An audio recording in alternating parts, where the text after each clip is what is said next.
नमस्कार, मैं रवीश कुमार। मोदी की सौगात। ईद के मौके पर बीजेपी के नेता देश भर में 32 लाख गरीब मुसलमानों के घर सौगात लेकर जा रहे हैं।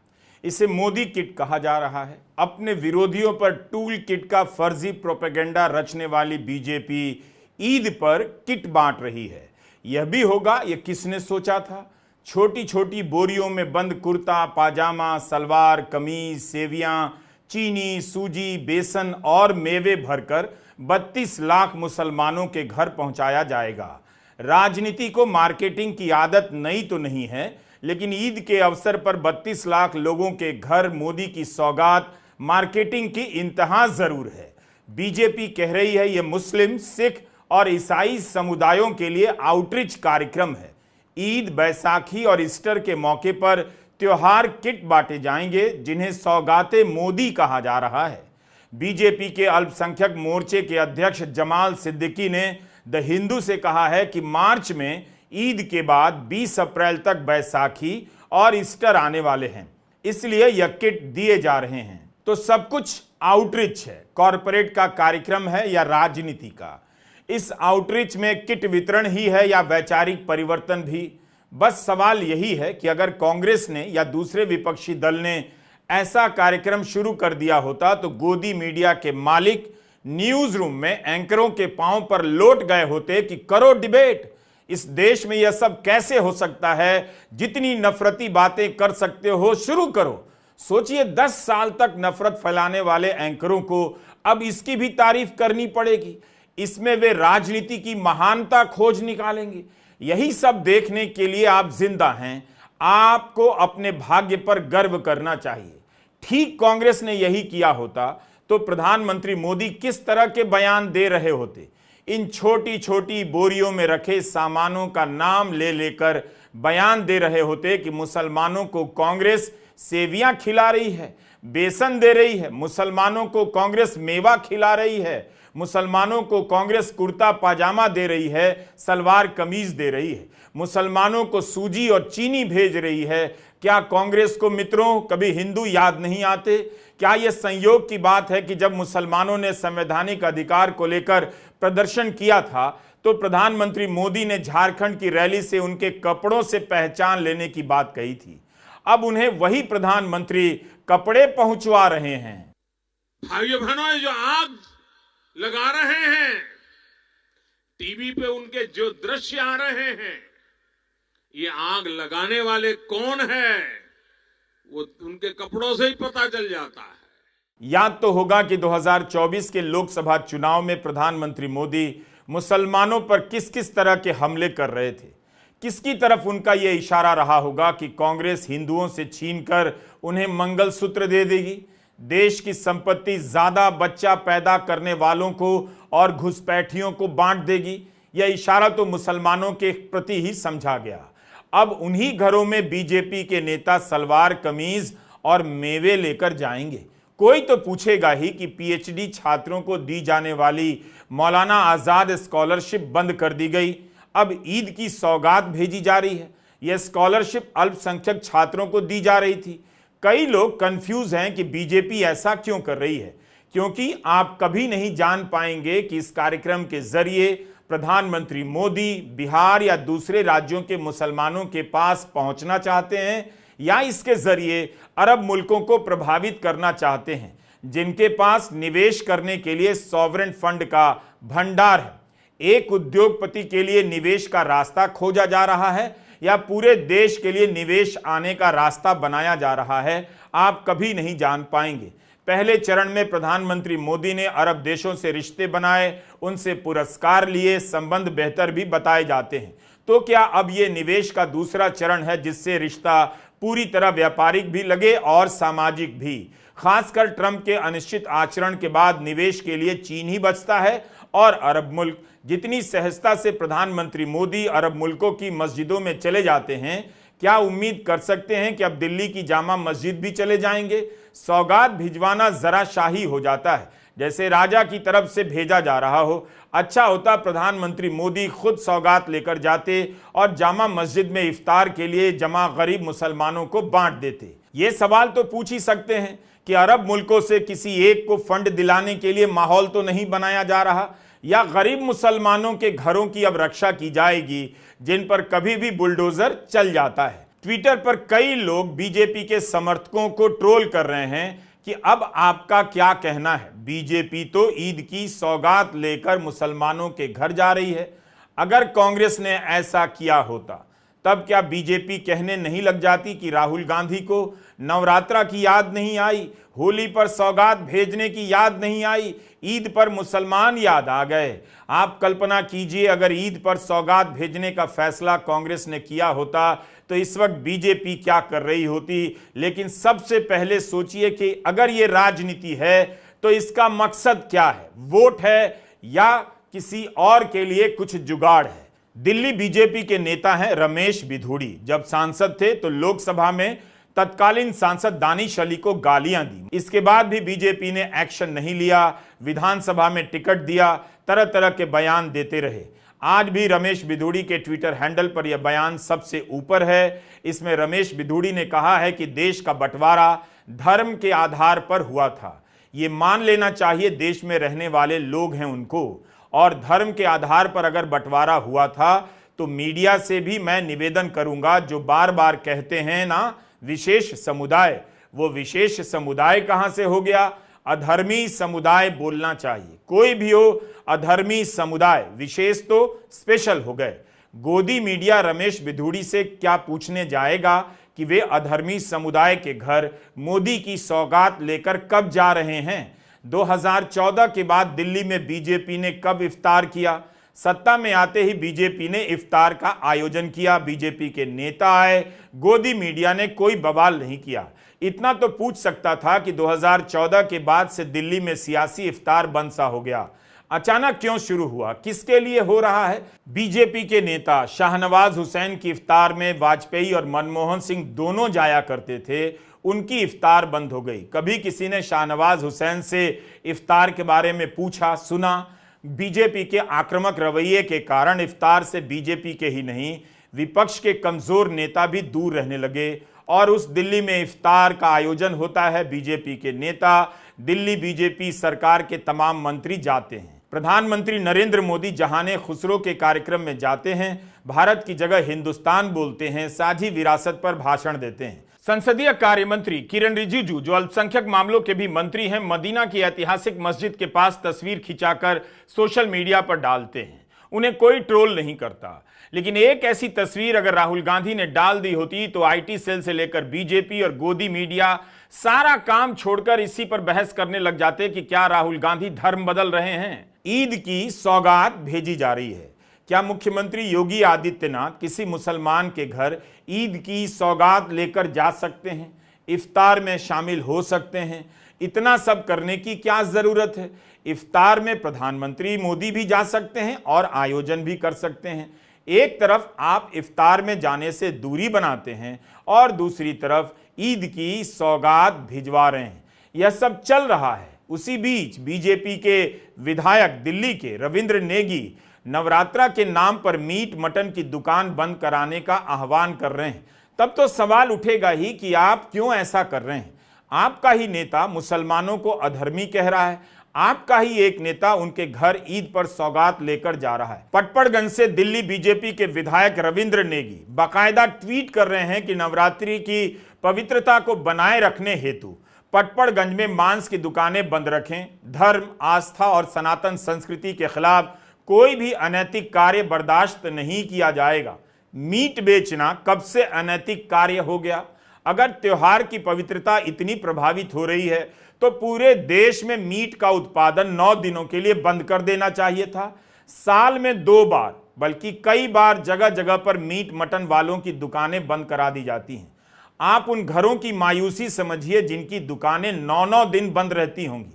मीट मटन दुकानदारों पर हर समय खतरा रहता है कि कब उनके मांस को किस चीज का बताकर हमला कर दिया जाएगा, घर जला दिया जाएगा।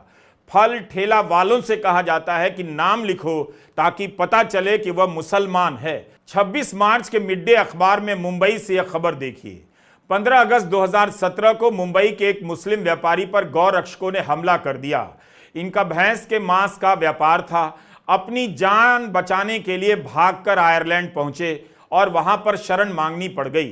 अब वहां की international protection appeals tribunal IPAT ने फैसला दिया है कि अगर वे भारत वापस आए तो धार्मिक आधार पर उनका उत्पीड़न हो सकता है। ट्रिब्यूनल ने पाया है कि उनका उत्पीड़न उनकी धार्मिक पहचान से जुड़ा है, इस वजह से उन्हें आयरलैंड ने शरण दे दी है। मीट बेचने वाली कंपनियों से तो खुद बीजेपी चुनावी चंदा ले चुकी है। कितनी बार खबरें छपी हैं कि बीफ निर्यात करने वाली कंपनी ने बीजेपी को 2 करोड़ का चंदा दिया था और 5 करोड़ उसकी तब की सहयोगी शिवसेना को। तब तो किसी को दिक्कत नहीं हुई। आखिर आप किसी की रोजी रोटी क्यों छीन रहे हैं? क्या विधायक रविंद्र नेगी ने सोचा कि 9 दिन किसी मीट मटन वाले की दुकान बंद रहेगी, अंडे वाले का खोमचा हट जाएगा तो उसका घर कैसे चलेगा, और उसी के घर में रविंद्र नेगी ईद पर मोदी की सौगात लेकर जाएंगे? तो राज्यसभा में बीजेपी के सांसदों और संसदीय कार्य मंत्री किरेन रिजिजू ने 0 आवर इस बात पर खत्म कर दिया कि कांग्रेस के वरिष्ठ नेता ने कथित रूप से मुसलमानों को आरक्षण देने के लिए संविधान बदलने की बात की है। कांग्रेस ने संविधान बदलने की बात से इनकार किया। बीजेपी ठेकेदारी में आरक्षण का विरोध कर रही है, लेकिन यही बीजेपी चंद्रबाबू नायडू के सामने चुप हो जाती है, जो इफ्तार में जाते हैं, दुआ पढ़ते हैं। आंध्र प्रदेश में मुसलमानों को बाकायदा सरकारी नौकरियों में आरक्षण है, उसकी रक्षा करने की गारंटी देते हैं। क्या बीजेपी आंध्र प्रदेश में आरक्षण हटाने का आंदोलन चला सकती है? इस पर अभी वो बोल तक नहीं पाएगी।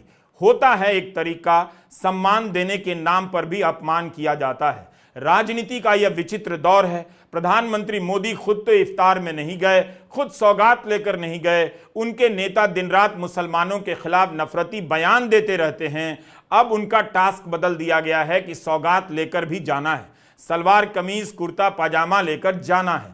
26 मार्च की इस खबर को देखिए। जिस दिन हम यह वीडियो बना रहे हैं उसी दिन अमर उजाला मेरठ से मोहम्मद मुस्तकीम की रिपोर्ट छपती है कि रोजा इफ्तार करने पर चौकी इंचार्ज शैलेंद्र प्रताप सिंह को लाइन हाजिर कर दिया गया। अमर उजाला ने लिखा है कि रोजा इफ्तार का वीडियो बनाकर किसी ने सोशल मीडिया पर अपलोड कर दिया, बाद में वायरल हो गया।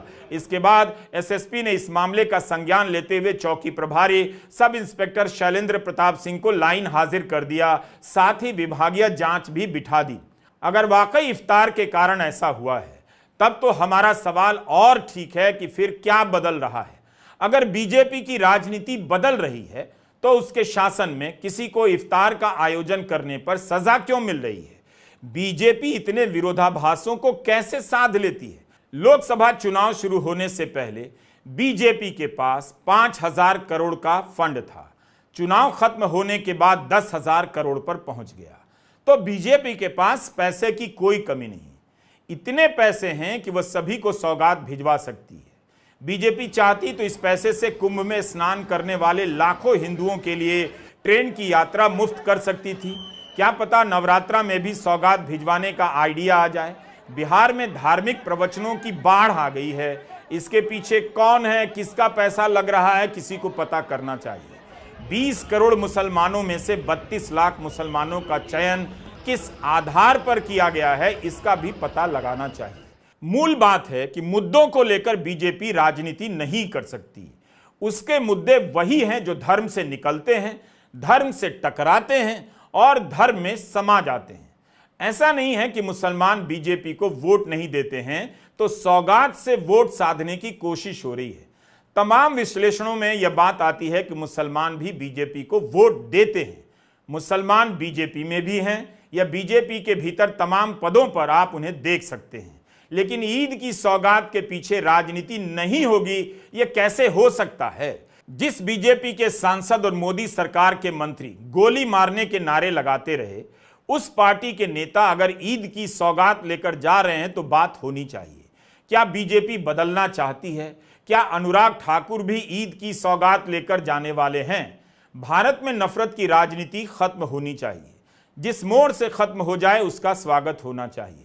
लेकिन क्या ऐसा हो रहा है?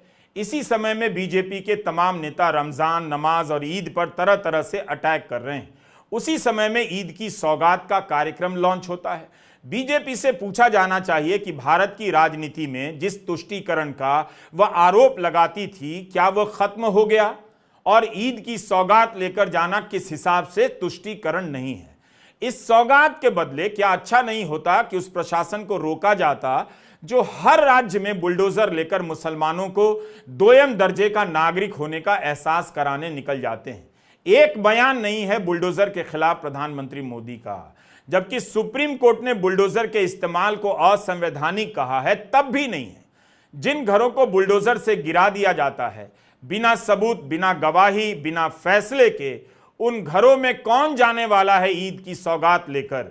घर तो वहां है नहीं तो जा कहां रहे हैं? नागपुर में दंगों के आरोपी फहीम खान का घर गिरा दिया गया। जांच अभी चल रही है, आरोप लगे हैं, लेकिन घर गिरा दिया जाता है। बॉम्बे हाईकोर्ट ने इसी 17 मार्च को 2 आरोपियों के घर गिराने पर रोक लगाने के आदेश दिए हैं। एक अन्य घटना की याद दिलाना चाहता हूं। महाराष्ट्र के सिंधुदुर्ग में एक 14 साल के बच्चे पर आरोप लगा दिया गया कि भारत के विरोध में नारे लगा रहा था। वह जिस किराए के घर में रह रहा था उस घर को गिरा दिया गया। इस मामले की याचिका सुप्रीम कोर्ट पहुंची है।